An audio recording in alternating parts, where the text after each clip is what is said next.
whatever you got lined up, whatever. Let's start with Umar. Well, Umar's right there. She has to entertain another man because her trauma dictates constant validation. And constant validation means I must have emotionally damaged people are always sexually promiscuous. Let me say this again. If you are traumatized, if you are emotionally damaged, you are promiscuous. And do you want to know why? Why is that? Emotionally traumatized people require constant validation from others. You married to a woman who's been traumatized, abuse, abandonment, whatever. When you're not around her for too many days, she has to entertain another man because her trauma dictates constant validation. And constant validation means I must have a man in my personal space. You ever date a woman who was crazy about you? She absolutely loved you, so you thought. It was really addiction. Yeah. When you finally let her go, when you finally got her to stop stalking you, she ended up with another man like that. And your ego took a hit. You said, wait a minute. I know that woman was crazy about me. Climbed in my window, came to my... You understand? She was... She was crazy about your presence in her life. And the minute you distance yourself from her life, she found a replacement without a problem. Emotionally damaged people are promiscuous because they cannot go without constant validation. They need that validation. They need it. Most of our promiscuous women are damaged women. They're not having sex because they love having sex. They're having sex because they have learned this is the only way I can get a man's attention. You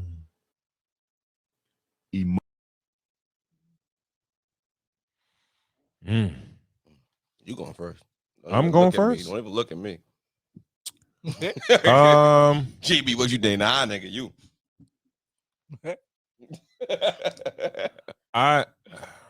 Do I agree? Do I disagree? I agree with the not where he started, but sort of where he finished. Because where he start? He started with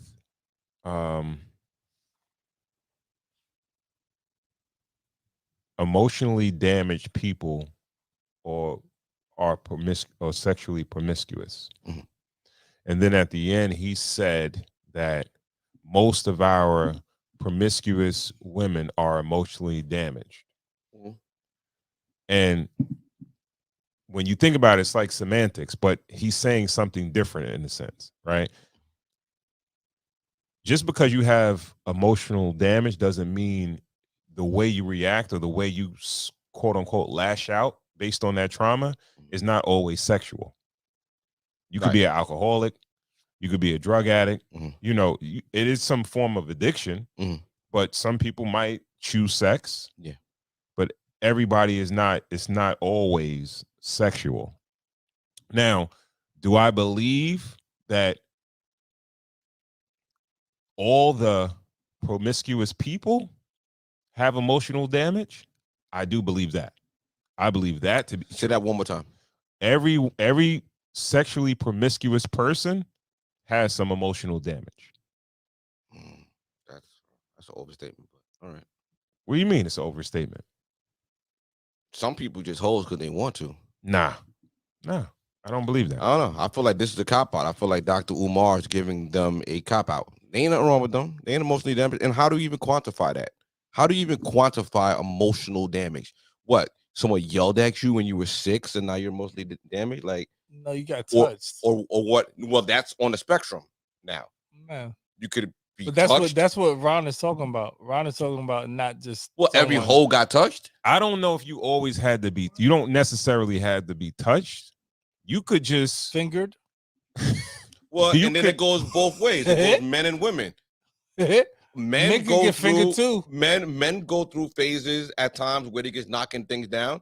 Ain't nothing wrong with a lot of dudes. Like, ain't nothing wrong. They just want to do it. I think it's a cop out for bad behavior.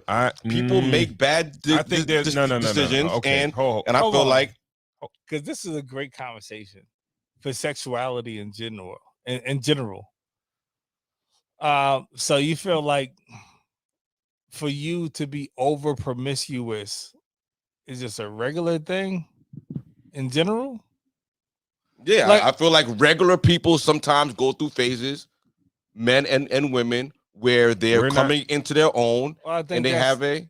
I think that is a key word. Phase. Exactly. Okay. Exactly. You know what I'm saying? Like, so when you quantify, you're gonna go through a phase and then you're gonna break out of it. Exactly. There's certain people that just keep on going. Exactly. Going. So how long do they keep going? Like how long for life? Do they keep going? They are sexually promiscuous for life. I think we're moving the goalposts a little bit, but okay. How? We're talking about the longevity of how long they're sexually. As long as you've been having sex, if you've been sexually promiscuous, that's the life cycle of your sexual history. If you had sex with 100 people in a summer, or you had sex with 100 people in 10 years, it's still a lot of people.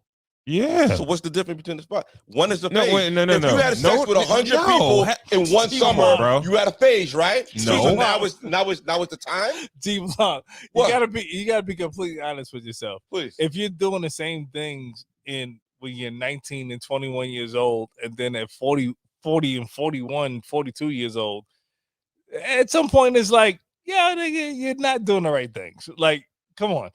At 19 and 20 years old, you are trying to knock down everything. Your penis is the pedestal. It is what it's supposed to be sitting on. Like, that's it. But once you get to 40, 38, 40, 41, it's kind of like, all right, yo, what can I settle with? You know what I'm saying? Like, what most am I doing? humans, most healthy humans mature, and they kind of learn their self-worth, and they cut it out by then. Yeah. I think so. Like, so around you're like saying 30 that it's a to 35. So you're saying to be sexual promiscuous is a decision at 19 and 20. It's just poor decision making. It's part of immaturity. So why is he giving that a cop out to some kind of mental problem? All right. It's a cop out. Okay, let's wait. No. If you're immature at 19 and 20, and you're still immature. Listen, I'm not saying that people don't have problems. Like, yes, I do feel like the majority of people who are sexual promiscuous have had some kind of trauma to them, usually in their younger years. You know what I mean? But there are people who have sexual traumas that regress and they don't have sex at all. And honestly, like, I just feel like it's a cop out. First off, I'm not saying that everything has to be sexual trauma. Okay. I think if you live an alternative lifestyle, I think majority of people that live alternative sexual lifestyles, they may have had sexual trauma, right? But now. What's that? We're not gonna go deep into that. We're gonna stay right there. But when it comes to yo, fam, what's the alternative lifestyle? When it comes to man, you the third mic now, baby. I get to stand in the shadows. Okay. I don't know what this man talking about. I'm officially checked out. I just make sure the audio's good. Yo, when we're talking about just promiscuity, it could be somebody that doesn't have their mother in their life or their father in their life, and they've always seek the validation of a parent, and they're like, yo, you know what, I'm going to date older men or older women, or because I never got love from my mother or my father. It doesn't necessarily mean somebody touched them, but that's how they can act out, or they never felt like they were loved. Daddy issues, or their household, like they were loved. Like you said, like how we started, there's a spectrum to this. Definitely a spectrum. Yeah, definitely a spectrum. So it could have been like, yo, in 7th grade, my girlfriend cheated on me, so now I'm just gonna never commit to a girl, and I'm gonna cheat, and I'm just gonna, you know what I mean? Can that be trauma too? That doesn't mean you're sexually promiscuous though. No, if you become sexual promiscuous because of that. I don't see that happening. Nah, I don't believe that. I don't honestly, believe that happening. I think certain things you learn life from, and certain things that, like, it really should. Well, it really could be that those major things are the things that hang over your head. I don't see someone having a relationship when they're in 7th grade and that relationship failing and then being like, oh, I'm gonna be this way. Yeah, you know what I'm saying? That's not gonna do it. But if there should be certain things, or there usually are certain things that will have that person, female, male, whoever, that hang on to it, and it's usually something very personal, and it's usually not one time. Yeah, and it's usually multiple times, and it's usually not, you know what I'm saying, not personal. When I say personal, it's usually not something that comes from someone that you don't know. So what about people who have sex commercially? People who do OnlyFans, people who prostitutes, escorts. That's what I was going in like the sex kind of world. Oh, they're mentally retarded. I believe all Welcome those back. I believe all those people have emotional damage. Anybody that does sex work, I think they've had some form of emotional damage. Yes. I believe anybody that is doing sex work, in some point, in somewhere, they have emotional trauma that they have not dealt with, and they either need to deal with, or they're not needing to deal with, and they're profiting from their damage of their emotions. Real shit. So Lisa Ray's character in Players Club, Diamond. Mm-hmm. If you could think back, right? She had emotional damage. She's a character. GB. Well, first off, she's not real. Wait. And we're gonna be completely honest with this situation. Wait. KB, hold on one second.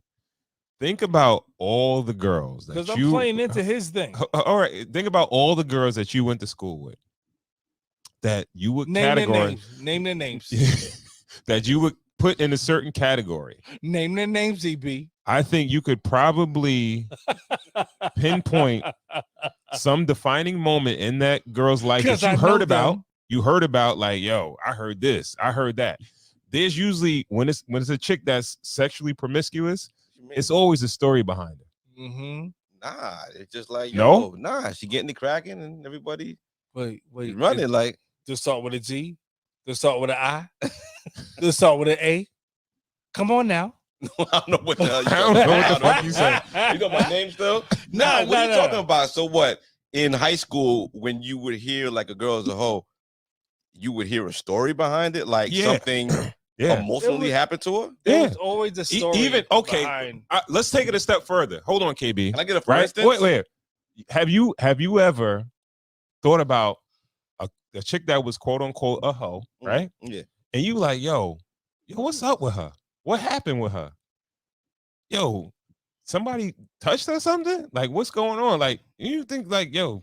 I didn't think like that, honestly. I've never asked that GB, question come on, ever in my life. Don't do that to me. Don't do that to me. I've never asked that question ever in my life. I'll be completely honest. My brain didn't even start registering that those two things until Ron is going forward with this a little bit much. When I was, you're thinking with adult brain. I was just thinking about the pussy. I didn't even correlate. I thought about it later on. Like, oh shit, like. Even no issues. Even later on, right? When you matured a little bit, you like, yo, I wonder why she don't seem like she even is that sexual. It's like, yo, why she fucking everybody? When your brain matured, you kind of thought about it. But the only story that you would hear is like, all you gotta say is that you go with her and she'll let you smash that afternoon.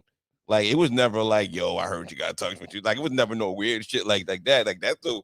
You know what I mean? I think that's I think people wonder. I think that her father is fucking her.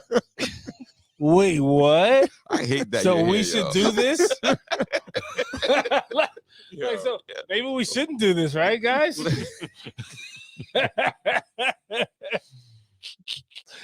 Notice I said guys. Notice I said guys, not just me. look, not just me, guys. Again, to cleanse the palate. Yeah, I don't know, dog. Yeah, I mean that's kind of what you were saying, though. What he said? Yo, bro. We never asked that. That was never a thing. No one ever thought that. I'm not saying you're gonna go ask the girl like, "Yo, what happened? What's going on in your life? And why are you doing this?" Like, no, you're not gonna do that and have You're not gonna have a counseling. You're not gonna have a counseling session with the girl before you sleep with her. But it's like, yo, after you be like, yo, guys have wondered like, yo, why is she fucking everybody? No, they haven't. Like, guys, I don't know. When you're younger, you can think either you're the man. You never been curious about a girl like, yo, damn, she fucking everybody. Like, what's such with like, adult brain maybe, but not as a kid. No, I mean not as not in high school, not in college, not in. I ain't gonna hold you. Or I'm not gonna hold you. Hold on, KB. Hold on. The head on the pillow and the fucking. Yeah, so let me ask you. So, what have you been through? So weird. After reap the benefits. After you popped off. What have you been through? The after conversations with other dudes and shit. Like, yo, there's a situation where it's like, yo, wow, she did all that. She let niggas do all that to her? Yeah. What you think is up with her? No, it's never what you think is up with her. They be like, pew! Whoever wasn't down is gone. I don't think there's never been a powwow. No. I think that's my adult brain. That definitely ain't my 22-year-old brain. I've had conversations. I had conversations where it's like, yo, later on down the line, it's like, yo, why you think she was like that? Down the line, yeah. If you're trying to this is what I'm trying to say. Monday morning quarterback. I'm not saying as a teenager, you're sitting there trying to. Nigga, come on now. Like, yo, when that's why I said, when you mature a little bit, you be like, yo, why the fuck was she doing that? Like, at the moment, you a horny teenager, and you like, girl, she giving me some, so I'm gonna take it. But after a while, you be like, yo, later on down the line, you be like, yo, why? Like, why she did that? I to tell, you know what I mean? And it varies from wasn't getting enough attention from the opposite, sex, and that was the only way to get attention. But we could still never really know what's going on in someone's household or in their mind, honestly. And he didn't say sexual abuse. He said mental. Like, I don't think it has to always be sexual abuse. It could be. I think it's a cop out. I think to wrap up my thoughts on it, I feel like it's cause and effect.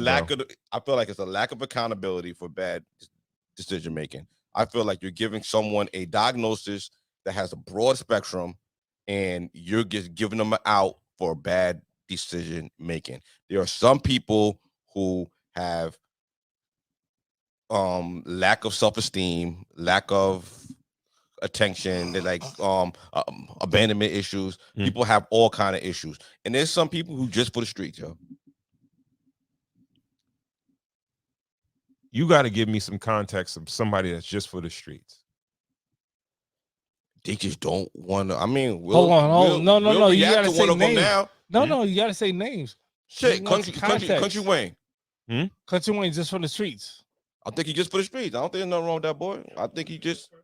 Yeah. Huh? We can get there. No. We don't get there yet. Hold on.